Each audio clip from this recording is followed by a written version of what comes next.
जय हिंद साथियों, मैं गजेंद्र वर्मा स्वागत करता हूं आपके अपने YouTube चैनल आसू जी के ट्रिक के अंदर। तो दोस्तों, आज आप पढ़ांगा सभ्यता के बारे में। ठीक है, आज पढ़ेंगे आहड़ सभ्यता के बारे में। गुरु जी आहड़ सभ्यता ये क्यों करवाओ? राम राम सारण, राम राम राम राम। गुरु जी आहड़ सभ्यता ये क्यों करवाओ? आहड़ सभ्यता इन खातर करवाने लाग रहा क्योंकि कालीबंगा जो सभ्यता को जो वीडियो है वो आसू जी सर को डाली है, यानी कालीबंगा सभ्यता आसू जी सर की करवाई है। जगह ने देखिए वह जाके देख ले। ठीक है, और राजस्थान के जितना भी पुरातात्विक स्थल है सारा का सारा वह सारा बहुत ही महत्वपूर्ण है। पटवारी को एग्जाम हो, राजस्थान पुलिस रीट किसी का एग्जाम हो, उसके अंदर 2-3 क्वेश्चन तो आवे ही आवेगा। तो कालीबंगा वो तो वीडियो आसू जी सर को गेरिड है। आज हम पढ़ांगा आहड़ सभ्यता के बारे में। ठीक है, तो करते हैं शुरू। आहड़ सभ्यता के अंदर जितना भी सारी चीज है आहड़ सभ्यता की, बस सारी की सारी मैं थाने करवा दूंगा। देखो तो कॉपी पेन ले लो भाई साथ में और नोट करते रहो, यानी कि जितनी भी चीजें हैं आहड़ सभ्यता के बारे में बस सारी की सारी अब आप लिख लियो। जितना ही डाटा है, जो महत्वपूर्ण चीजें हैं आहड़ सभ्यता के बारे में वो मैं बता दूंगा। चलो करा शुरू। देखो आहड़ सभ्यता वर्तमान के अंदर है उदयपुर जिले के अंदर। कहाँ है भाई? उदयपुर जिले में। आहड़ सभ्यता वर्तमान में कहाँ पर है? उदयपुर जिले में। देखो आहड़ सभ्यता से संबंधित पहले मैं बात बता देता हूँ आपको। एक तो अपन एक ही चीज ध्यान रखनी पड़ेगी आहड़ सभ्यता के बारे में, यानी वर्तमान में कहाँ पर है ये। एक तो वर्तमान ध्यान रखना पड़ेगा क्योंकि जी देखो वर्तमान में भी जो पहला एग्जाम होता BSTC का बांग अंदर के प्रश्न पूछता कि आहड़ सभ्यता या फिर कालीबंगा सभ्यता वर्तमान में कहाँ पर है। देखो पहला कालीबंगा कठी, कालीबंगा पहला ही हनुमानगढ़ गंगानगर के अंदर। अब क्या हो गंगानगर हनुमानगढ़ जिलों में तो कालीबंगा कठ आ गई, हनुमानगढ़ जिले के अंदर आ गई। तो बाई चीज है। ठीक है, तो आहड़ सभ्यता वर्तमान में कहाँ पर है? कौन सी नदी के किनारे पनपी थी, यानी नदी भी पूछता अपन कौन सी नदी के किनारे पनपी, इसकी खोज किसने की थी, इसके उत्खनन करता कौन है, उत्खनन करता इसके कौन है। ठीक है, इसके उपनाम क्या क्या हैं, उपनाम क्या क्या है, इसकी जो खोज विशेषता उपनाम बिंग बादगमा इस ये कितनी प्राचीन है, यानी कई हजार ईसा पूर्व प्राचीन है। बिंग बादगमा इन विशेषता के है। ठीक है, ये चीजें महत्वपूर्ण रहेगी। ठीक है, तो पहला पढ़ लिया आप वर्तमान में कट है, वर्तमान में उदयपुर जिले के अंदर। अब क्या पढ़ना है? अब पढ़ना होगा हमें कि अब कौन सी नदी के किनारे है। ठीक है, इन आगे धीरे धीरे सारी चीजें पढ़ लेवांगा। देखो तो वर्तमान में उदयपुर जिले के अंदर अगर बात करें कि कौन सी नदी के किनारे है, नदी की जब बात करा तो ये नदी है, कौन सी नदी है? आयड़ नदी है। कौन सी नदी है? आयड़ नदी। आयड़ नदी के किनारे बिंग बादगमा और पूछ ले तो आयड़ नदी भी केस कहाँ पाइन और के केस का बेड़च नदी भी केस का के नदी केस का बेड़च नदी। बनास नदी घाटी के नीचे पनपी, इसलिए बनास नदी भी इसे बोल सकते हैं। यानी कौन सी नदी के किनारे पनपी थी? बनास नदी के किनारे ये सभ्यता पनपी थी। गुरुजी आयड़ नदी, बेड़च नदी, बनास नदी तीन नाम किए हैं। कॉन्सेप्ट देखो ये 3 नाम ही है जी। ऐसे मान लो यह है एक नदी आने लाग रही है, ये नदी को नाम है आयड़ नदी। क्या नाम है अभी? आयड़ नदी। आयड़ नदी के काम करेगी एक झील है उदयपुर के अंदर, एक झील है भी, झील को नाम है उदय सागर झील। के नाम है भाई? उदय सागर झील। उदय सागर झील को निर्माण कौन करवायो? महाराणा उदय सिंह ने करवाया था, जिन्होंने उदयपुर शहर बसाया था 1559 ईस्वी के अंदर। ठीक है, भी उस उदय सिंह की मैं बात कर रहा हूँ। ठीक है, तो उदय सागर झील। फिर भी बाद में एक नई नदी निकलेगी भी, नदी को नाम है बेड़च नदी। के नाम है भाई? बेड़च नदी। अरे आप बेड़च नदी के काम करेगी, जागे एक नदी आवे टाइप। ठीक है, भी नदी के अंदर जाए गिर जाए भी, नदी को नाम है बनास नदी। क्या नाम है? बनास नदी। तो एक खतरा पे इन केस का आयड़ नदी भी केस का, बेड़च नदी भी केस का और बनास नदी भी केस का। ठीक है, तो ये इस नदी के किनारे उत्पन्न हुई थी। अब देखो उदय सागर झील, उदय सागर झील का निर्माण किसने करवाया था? निर्माण करवाया महाराणा उदय सिंह।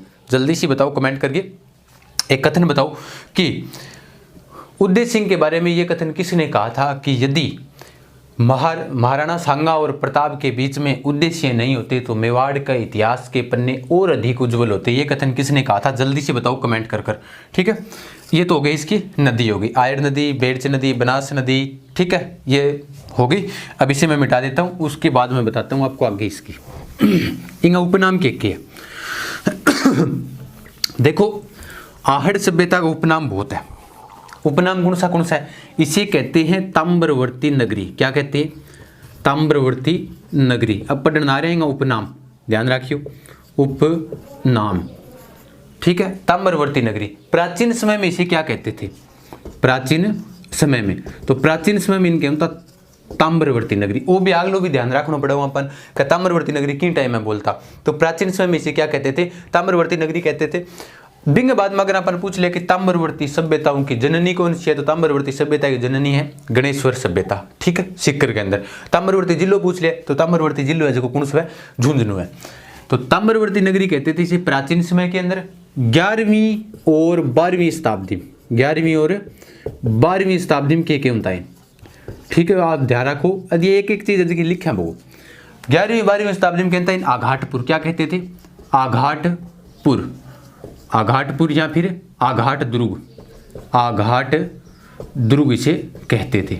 ठीक है, यानी आघाटपुर या फिर आघाट दुर्ग 11वीं और 12वीं शताब्दी में क्या कहता, आघाटपुर या फिर आघाट दुर्ग कहते थे। बिंग बाद में वर्तमान में इसे क्या कहते हैं, यानी स्थानीय भाषा में जो लोग इनके क्यों है, नाम तो वाहड़ी है लेकिन बठा लोग इनके कीड़ नागरी है।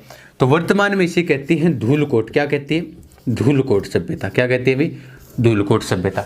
और भी उपनाम है कि बिल्कुल है, और भी न उपनाम है इसके। एक के वहाँ मेवाड़ के महाराजाओं का शमशान घाट। किन के वहाँ भाई, मेवाड़ के महाराजाओं का शमशान घाट, शमशान घाट।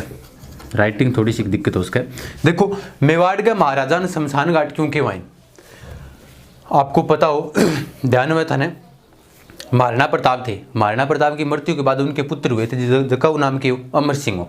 अमर सिंह, महाराणा प्रताप, सांगा जैसे, कुंभा जैसे योद्धाओं ने क्या किया था मेवाड़ के अंदर, ना तो किंग अधीनता स्वीकार करी और ना ही किसी के सामने झुके थे वो। तो उसके बाद क्या हुआ था, मेवाड़ के अंदर प्रताप के पुत्र थे जिनका नाम था अमर सिंह प्रथम।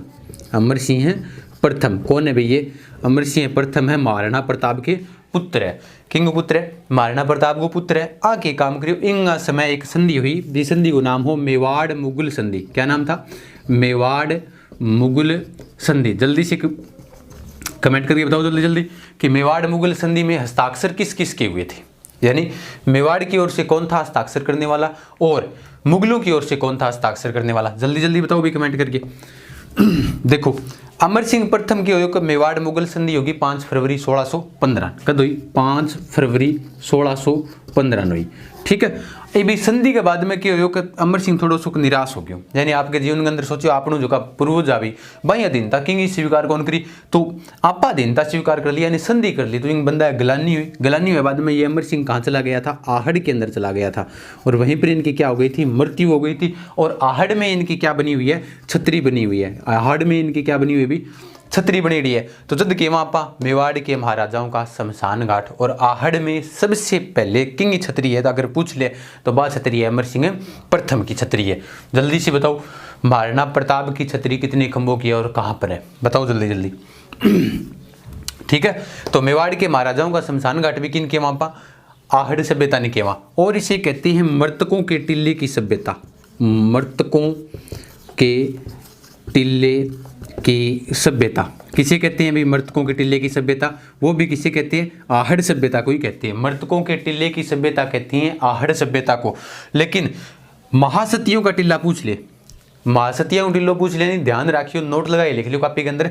अगर महासतिया टिल्लो थाने पूछ ले तो महासतिया टिल्लो होगो बागोर बेलवाड़ा होगो। ठीक है, तो मृतकों के टिल्लों की सभ्यता भी किसे कहते हैं, आहड़ सभ्यता को कहते हैं। ताम्रवर्ती नगरी प्राचीन समय में कहता 10वीं 11वीं शताब्दी में आघाटपुर या आघाट दुर्ग कहते थे, वर्तमान में इसे धूलकोट कहते हैं। मेवाड़ के महाराजाओं का शमशान घाट इसे कहते हैं।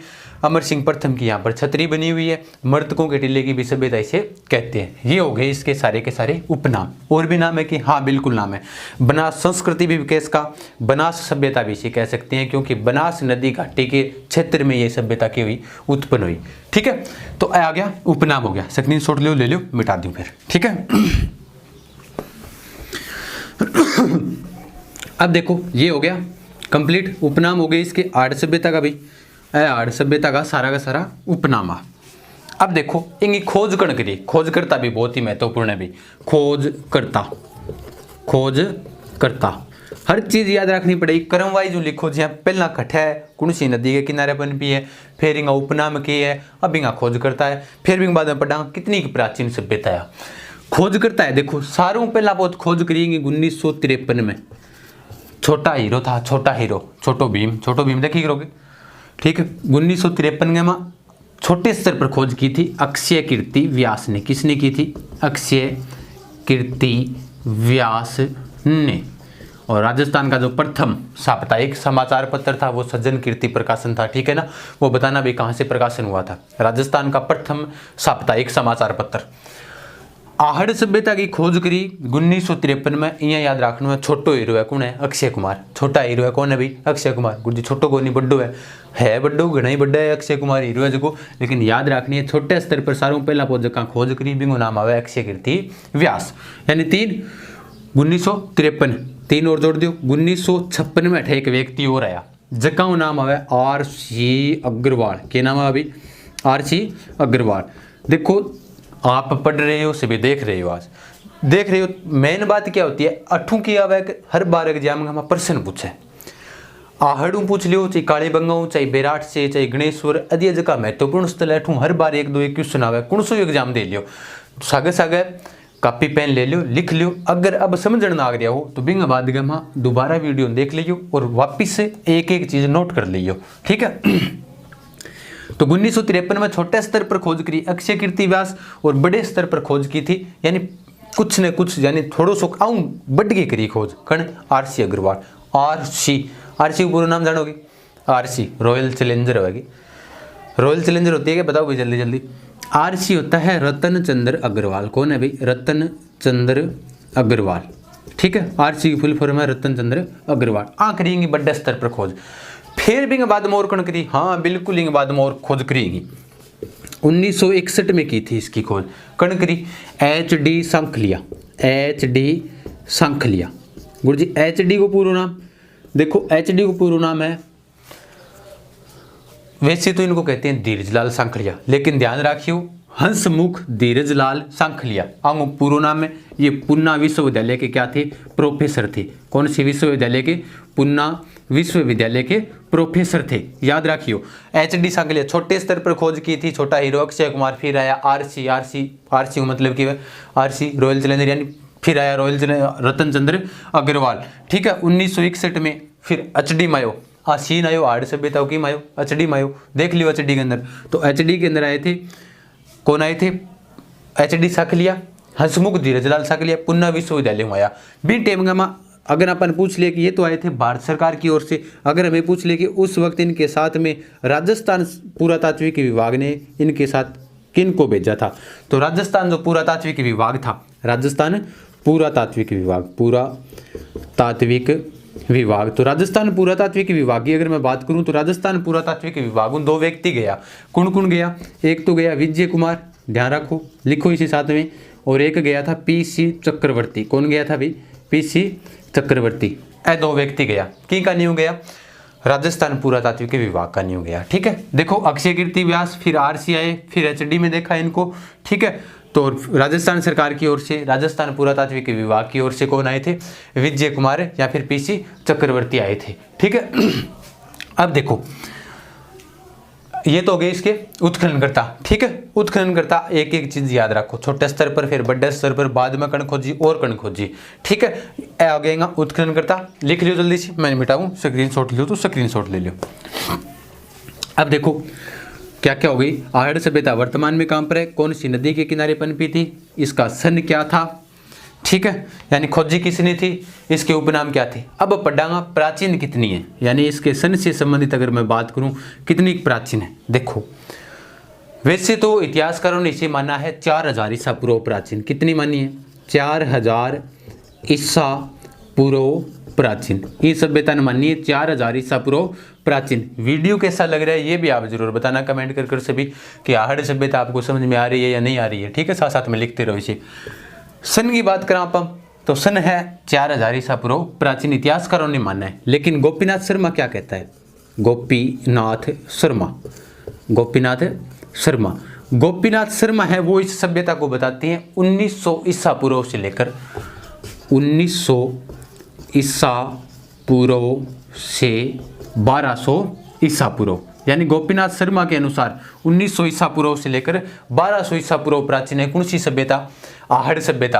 अगर अपन पूछ ले रेडियो कार्बन C14 जो पद्धति है ना, बी पद्धतियों अपन पूछ ले तो ये पद्धति कितनी प्राचीन बता रही है?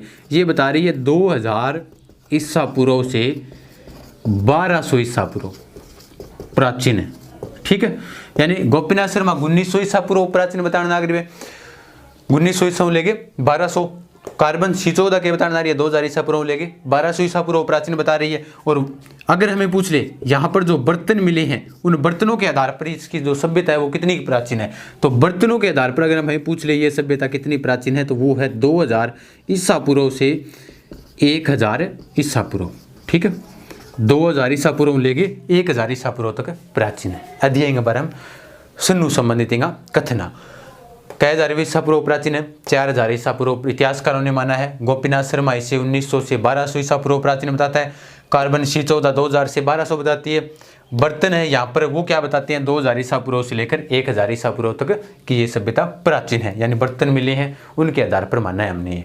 ठीक है, अब मैं मिटा देता हूँ इसे। अब पढ़ेंगे इस सभ्यता की विशेषता। विशेषता ही मेन होती है हर सभ्यता की, सीधी सी बात है, क्योंकि विशेषताओं में संबंधित के प्रश्न पूछे जाएगा निम्नलिखित में से कौन सी वस्तु है वो आहड़ में नहीं मिली या आहड़ के बारे में असत्य कथन है, यदि ये चीज पूछी जाएगा। ठीक है, तो अब पढ़ेंगे इस सभ्यता की विशेषता कि आहड़ सभ्यता की विशेषता क्या है। देखो, आ से आहड़ और आ से 8 यानी आहड़ से 8 यानी 8 स्तर मिले हैं। कितने स्तर मिले हैं? संस्कृति के 8 स्तर, संस्कृति के 8 स्तर मिले हैं। संस्कृति के 8 स्तर मिले हैं। कहाँ पर भाई? आहड़ से। आ से आहड़ और आ से 8 स्तर मिले हैं, जिसके अंदर से हमने 3 स्तर है वो महत्वपूर्ण माने हैं, यानी प्रथम स्तर, द्वितीय स्तर और तृतीय स्तर। ये 3 स्तर महत्वपूर्ण है। देखो, प्रथम स्तर के अंदर क्या मिले हुए? प्रथम स्तर के अंदर मिले हुए स्फटिक पत्थरों की प्रधानता। स्फटिक पत्थरों की प्रधानता। गुरु जी, स्फटिक पत्थर कौन सा है? स्फटिक पत्थर भी बता दें कौन सा है। स्फटिक पत्थर वो पत्थर होती हैं जक्का औजार बनाने में काम आवे। जी हाँ, कई बार लड़ाई हो जाए तो एक तो ईंट को दगड़ है, ईंट समझ गया, खोरियो बोलना जकिन अपनी भाषा में, एक तो वो मारा और एक मारा पत्थर आपा खींच गए। बकावत कौन छोड़ी? पत्थरों पत्थर भिड़े आग सी पट है। तो बात भाई है स्फटिक पत्थरों की प्रधानता, यानी कि स्फटिक पत्थर कौन सा? जक्का पत्थर औजार और उपकरण बनाने के काम आते थे। कौन सा भाई? औजार और उपकरण बनाने के काम आते थे। ठीक है, औजार और उपकरण। क्यों भी टेम में कोई है तो हाथ को नहीं, AK-47 नहीं काटी बारह निकाली आ जाए भाई के पिता लेकर बहुत सिस्टम होगा नहीं भी टेम में ही, यानी औजार और उपकरण का जगह बनाओ था पत्थर होता। कौन सा पत्थर बोलता मान? स्फटिक पत्थर बोलते थे। दूसरे स्तर के अंदर हमें यहाँ से क्या मिले हैं? तांबर और लोहे के अवशेष मिले हैं। क्या मिले हैं? तांबर और कांस्य, तांबर और कांस्य व लोहे के अवशेष, लोहे के अवशेष मिले हैं। यानी लोहे गलाने की भट्टियां अगर हमें पूछ ले तो वो तो मिली है सुनारी सभ्यता झुंझुनू से। अगर पूछ ले तांबे गलाने की भट्टियां तो वह मिली है अपन आहड़ सभ्यताओं मिली है। और तीसरे स्तर के अंदर क्या मिले थे? यहाँ पर मिले थे मर्द भांड, मर्द भांड यानी मिट्टी के क्या मिले थे? बर्तन मिले थे। ये 3 स्तर में तो पूर्ण है कौन सी सभ्यता का? आहड़ सभ्यता का। प्रथम स्तर स्फटिक पत्थरों की प्रधानता है, जगह पत्थरों के काम करता, औजार और उपकरण बनाता। दूसरे स्तर के अंदर तांबर, कांस्य और लोहे के जो अवशेष मिले हैं। तीसरे स्तर के अंदर हमें मर्द भांड के अवशेष मिले, यानी मिट्टी के बर्तनों के अवशेष मिले। बिंग बाद में अगर और पूछ ले अपन कि आहड़ सभ्यता के अंदर, क्योंकि विशेषता पढ़ रही है, विशेषता पूछ ले तो ये सभ्यता थी कैसी, यानी सामाजिक परिवेश जानते हैं इसका, सामाजिक जीवन इनका कैसा था। सामाजिक जीवन की अगर बात करें, देखो कालीबंगा सभ्यता थी पड्डिया सूजी सरगनिया। कालीबंगा सभ्यता गुरुजी बताइए नगरीय सभ्यता है। आ सभ्यता गुरुजी कौन सी सभ्यता तो बताइए नहीं। देखो कालीबंगा है हनुमानगढ़ के अंदर, हनुमानगढ़ की है शहर, शहर बहुत शहरी सभ्यता होगी। आहड़ सभ्यता है उदयपुर हूँ 6-7 किलोमीटर दूर, तो गाँव शहर हूँ थोड़ी थोड़ी दूर पर किए हुए गाँव है, तो ये कैसी सभ्यता होगी? ग्रामीण सभ्यता है, यानी ग्रामीण सभ्यता थी ये। ठीक है, वैसे ताम्र युगीन सभ्यता है लेकिन है कौन सी सभ्यता? शहरी है या फिर ग्रामीण, तो ये है ग्रामीण सभ्यता। सामाजिक जीवन के अंदर अगर मैं बात करूं तो 18 जो परिवार हो वो सामूहिक परिवार हो। मुर्जी किया गया इसको तेजागे आगे, हाँ सामूहिक परिवार, सामूहिक परिवार था, यानी परिवार देखो सारों को सारो ताऊर चाचार ताईर काकीर सारा एक घर में रहता। ठीक है, सामूहिक परिवार को के प्रकार को प्रमाण दे सका गुरु जी आप, तो सामूहिक परिवार के अंदर हम प्रमाण दे सकते हैं। सामूहिक परिवार के अंदर की हो 18 जो को घर मिल गया, यानी घर है यहाँ के, वहाँ घरांग माँ की है चूल्हा, चूल्हे, चूल्हे। आजकल तो चूल्हा प्राचीन कम हो गया क्योंकि गैस सिलेंडर आ रही है, जगह जगह जगह जगह क्या आ रही है, घर घर आ रही है। ठीक है, तो चूल्हा है जगह पहले चूल्हा किंग किंग अंगर है, जल्दी जल्दी बताओ कमेंट करके, वह चूल्हा जगह पर आप तो वह रोटी पाऊँ आप। ठीक है, रोटी तो गुरुजी तो वह पवा के थे को, यानी कि जगह में लकड़ी बाल गई, यानी दे के अंदर फेरा पा रोटी सेकता, चूल्हा की बात करना रही हूँ मैं। ठीक है, तो बीसा चूल्हा मिले आहड़ सभ्यता के अंदर, प्रत्येक घर के अंदर 2 या 3 चूल्हे मिले हैं। यानी प्रत्येक घर में कितने चूल्हे मिले हैं? प्रत्येक घर में 2 से अधिक, 2 से अधिक। एक घर में क्या मिली है? एक घर में मिली है मानव, एक चूल्हे के ऊपर यानी चूल्हे पर मानव हथेली की छाप। एक घर में मिली है चूल्हे पर मानव हथेली की छाप। ये सारी भी महत्वपूर्ण चीज़ है, पहला बताना आ रही हूँ मैं, बहुत महत्वपूर्ण चीज़ है। सारी की सारी चीज़ें न पढ़ो ताकि पता चले अपन पुरातात्विक स्थल है, यानी हम जो प्राचीन जो को जीवन हो अपनों जो को पूर्वज वो के टाइप हो गुजरेड हुए। ठीक है, तो एक घर में चूल्हे पर मानव हथेली की क्या मिली है? छाप मिली है, दिखाई देना रही है। ठीक है, अब देखो और क्या मिली है? प्रत्येक घर में 2 तो अधिक चूल्हा मिल गया, जो आपका केस का सामूहिक परिवार हो, क्योंकि 2-3 चूल्हा होना तो यानी रोटी बोला आदमी की पूनती। एक घर में चूल्हे के ऊपर क्या मिली है? मानव हथेली की छाप मिली है। और क्या मिली है? एक घर में 6 चूल्हे मिले हैं। एक घर में कितने चूल्हे मिले हैं? 6 चूल्हे मिले हैं। अगर हमें पूछ ले 6 छेद, तो 6 छेद मिले। कालीबंगा सभ्यता के अंदर एक खोपड़ी मिली है बालक की, बिंग अंदर 6 छेद मिले। ठीक है, यानी शल्य चिकित्सा का प्रमाण कट्ठे मिले, तो वह कालीबंगा सभ्यता मिले। जबकि वर्तमान में जबकि पद्धति बोला पापा पद्धति कौन सी होगी? हाइड्रोस्पोसिस पद्धति होगी। ठीक है, तो 6 चूल्हा मिले, कट्ठे मिले 6 चूल्हे मिले हमें, आहड़ सभ्यता से मिले हैं, एक घर के अंदर मिले हैं। तो ये आगे यहाँ के 8 स्तरीय और विशेषता पढ़ रहे हैं। तो सामाजिक जीवन ऐसा था।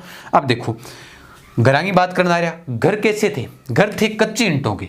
कैसे थे भाई घर? घर थे कच्ची ईंटों के, कच्ची ईंटों के घर थे, और सभी लगभग जगह घर आबा के या आयताकार। ठीक है, तो मिटा दी में ये विशेषता चल रही है भी कि आहड़ सभ्यता से संबंधित जितनी भी महत्वपूर्ण बातें हैं सारी की सारी यहाँ पर पढ़ना आ रहा, ये विशेषता चल रही है आहड़ सभ्यता से संबंधित।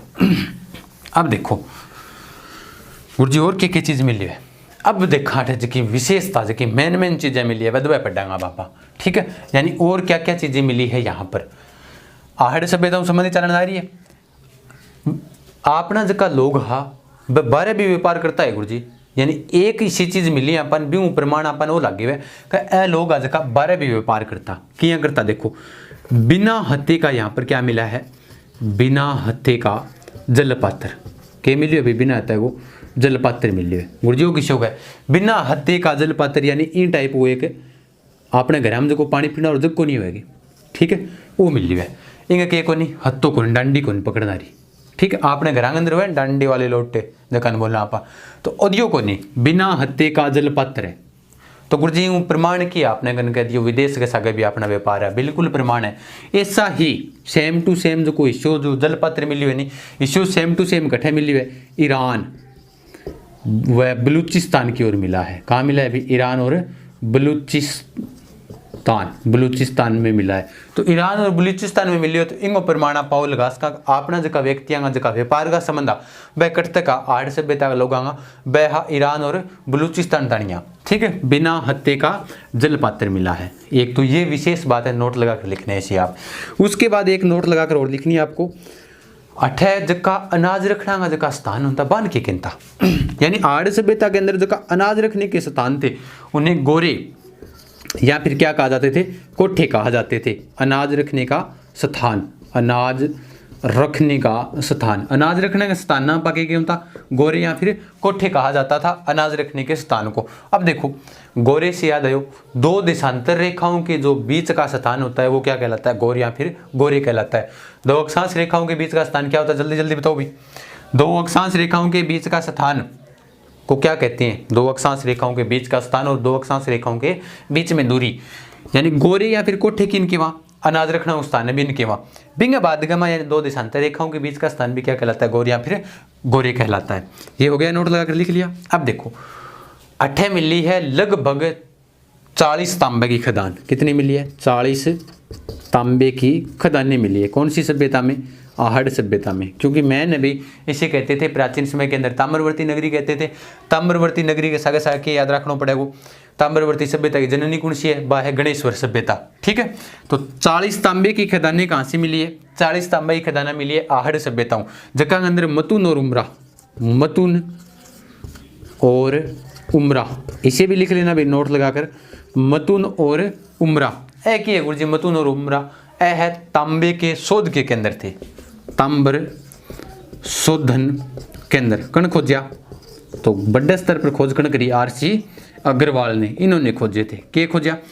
मतून और उमरा नाम की जबकि दो के अठे तांबर शोधन का जगह स्थान मिले है मतून और उमरा नाम से, उनकी खोज की थी RC अग्रवाल ने की थी। ये तो हो गई इनसे संबंधित और बातें। अब पढ़ेंगे और भी बातें, के बात मैंने। ठीक है, बिना आते का जलपत्र कहाँ से मिला है? वो आहड़ सभ्यता से। और वैसा ही कहाँ से मिला? ईरान और बलूचिस्तान में। और गोर या फिर कोठे कहा जाता था अनाज रखने के स्थान को। तांबे की खदानें मिली है। मतून और उमरा नामक दो क्या मिली है? यहाँ पर तांबर शोध के स्थान मिले हैं। उसके बाद यहाँ पर मिली है हमें टेराकोटा पद्धति।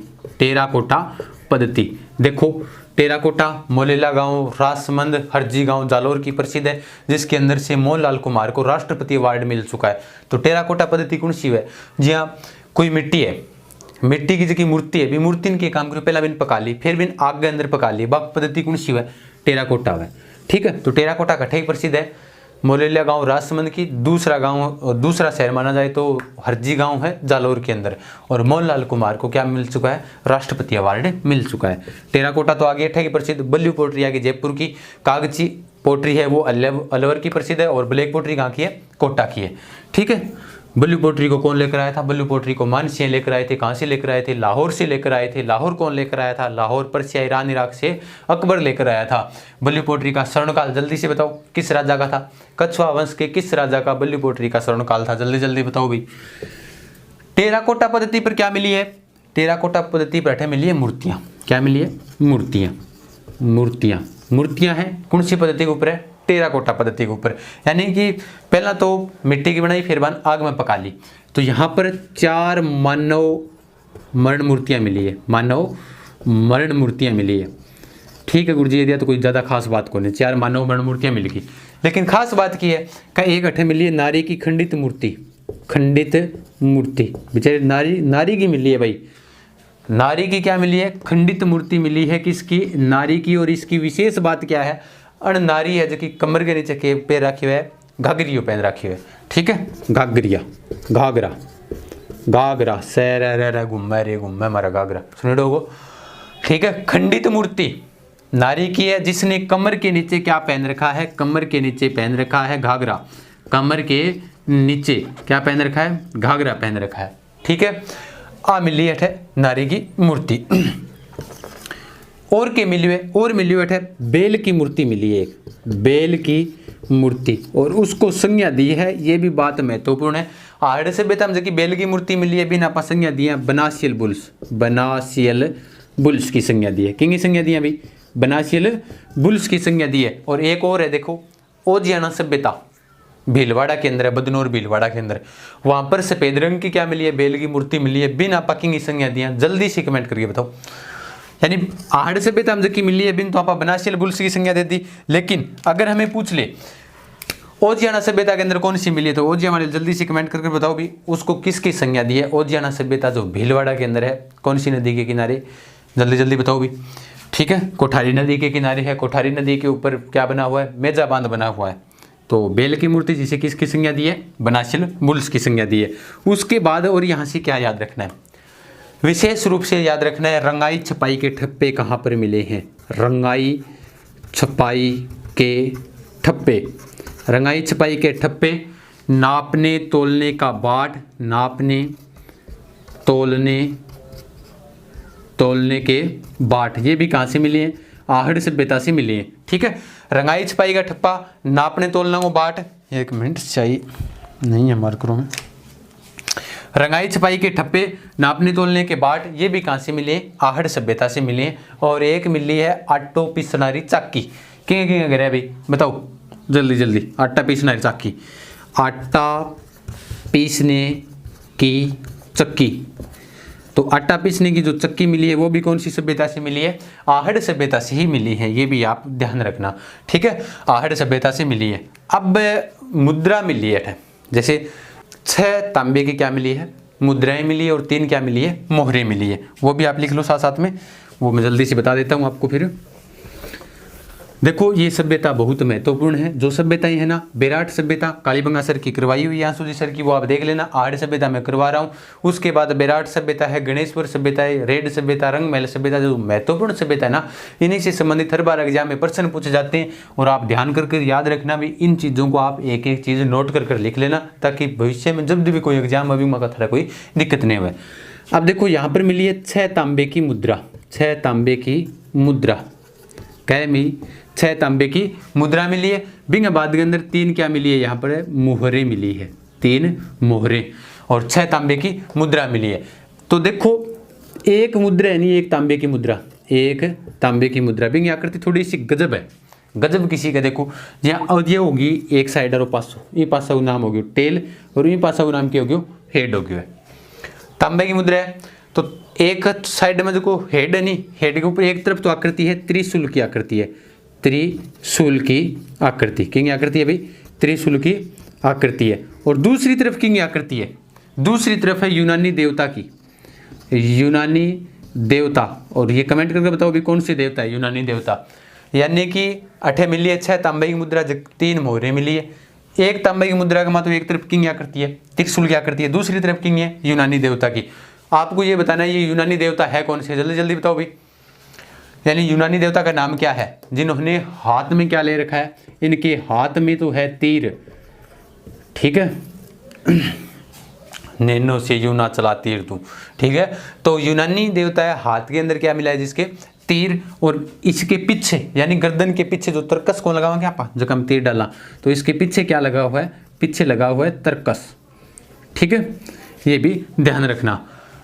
तो 6 तांबे की मुद्राएं, 3 मोहरें मिली है। एक तांबे की मुद्रा पर एक तरफ त्रिशूल की आकृति है, दूसरी तरफ यूनानी देवता है, हाथ में तीर ले रखे हुए, और पीछे क्या है? तरकस। अब देखो जे सिक्का कोनों को नहीं होगा, साइड और भाग बाढ़ ली जबकि किनारी हुआ है। अठक ये लिखी हुआ है, अठक कुछ एक भाषा लिखी हुई है, यूनानी भाषा। यानी यूनानी भाषा में क्या लिखा हुआ है? लेख लिखा हुआ है। यूनानी भाषा में लेख, यूनानी भाषा में लेख लिखा हुआ है। कहाँ की बात है ये भाई? ये सिक्कों की बात है, आहड़ सभ्यता रंगी, ठीक है। अब देखो ये थी अपनी आज बहुत ही महत्वपूर्ण सभ्यता, जो कि सभ्यता नाम की हूँ आहड़ सभ्यता। तो आहड़ सभ्यता संबंधित सारी बात आप दोबारा एक बार रिपीट कर लो, शायद कोई भी ऐसी बात नहीं रही है जो रह गई हो। गोरियां कोठे आ गए, बिना हाथी का जलपत्र आ गया। अगर हमें पूछ ले कि यहाँ पर तांबे गलाने की भट्टियाँ, मैंने शुरुआत में आपको बताई दी, तांबे गलाने की भट्टियाँ, तांबे गलाने की भट्टियाँ कहाँ से मिली है? आहड़ सभ्यता से मिली है। और 79 प्रकार के क्या मिले हैं? 79 प्रकार के उपकरण मिले हैं। क्या मिले? अभी 79 प्रकार का उपकरण मिले हैं। कौन सी सभ्यता हूँ? आहड़ सभ्यता हूँ, ठीक है। अब देखो एक बार रिपीट कर लो, आहड़ सभ्यता वर्तमान के अंदर कहाँ पर है? उदयपुर जिले के अंदर है। आयड़ नदी, बेड़च नदी या फिर बनास नदी के किनारे पनपी थी, जिसे प्राचीन समय में ताम्रवर्ती नगरी कहते थे। अगर हमें पूछ ले कि ताम्रवर्ती सभ्यताओं को जननी कौन सी है, तो वो कौन सी सभ्यता है? गणेश्वर सभ्यता। ताम्रवर्ती जिला कौन सा है? झुंझुनू है, ठीक है। प्राचीन समय में इसे आघाट, 10वीं 11वीं शताब्दी में इसे आघाटपुर कहा जाता था। और क्या क्या कहते थे इसे? यानी मेवाड़ के महाराजाओं का शमशान घाट इसे कहते हैं, बनास संस्कृति इसे कहते हैं, बनास सभ्यता भी इसे कहते हैं, ठीक है। और मर्तकों के टिल्लों की सभ्यता इसे कहते हैं। तो ये बातें हो गई किससे संबंधित थी? आहड़ सभ्यता से संबंधित थी। और यहाँ पर मिली क्या क्या चीजें हैं? तांबे गलाने की भट्टियाँ मिली है, 6 तांबे की मुद्राएं, 3 मोहरें मिली है। एक तांबे की मुद्रा के ऊपर त्रिशूल क्या करती है, दूसरी तरफ यूनानी देवता है जिनके हाथ में तीर और पीछे तरकस लिए हुए खड़े हैं। आटा पीसने की चक्की यहीं से मिली है, रंगाई छपाई के ठप्पे यहीं से मिले हैं, ठीक है। नापने तोलने के जो बाट थे वो भी यहीं पर मिले हैं। नारी की खंडित मूर्ति भी यहीं पर मिली है, जिसने कमर के नीचे घाघरा पहन रखा है। टेराकोटा पद्धति के ऊपर यहाँ पर क्या मिली है? मरण मूर्तियाँ मिली है, ठीक है। तो ये थी आज की अपनी सभ्यता, और ये इसका समय वो सारी आप आपने शायद नोट लगा कर लिख ली होगी सारी बातें। तो कैसी रही आज की ये वीडियो? देख भी सभी कमेंट करके जरूर बताइए, और इन्हीं से संबंधित दूसरों पार्ट भी जल्दी लेके आ जाऊंगा, ठीक है। तो दोस्तों चलते हैं फिर। गुड नाइट, जय हिंद, जय भारत।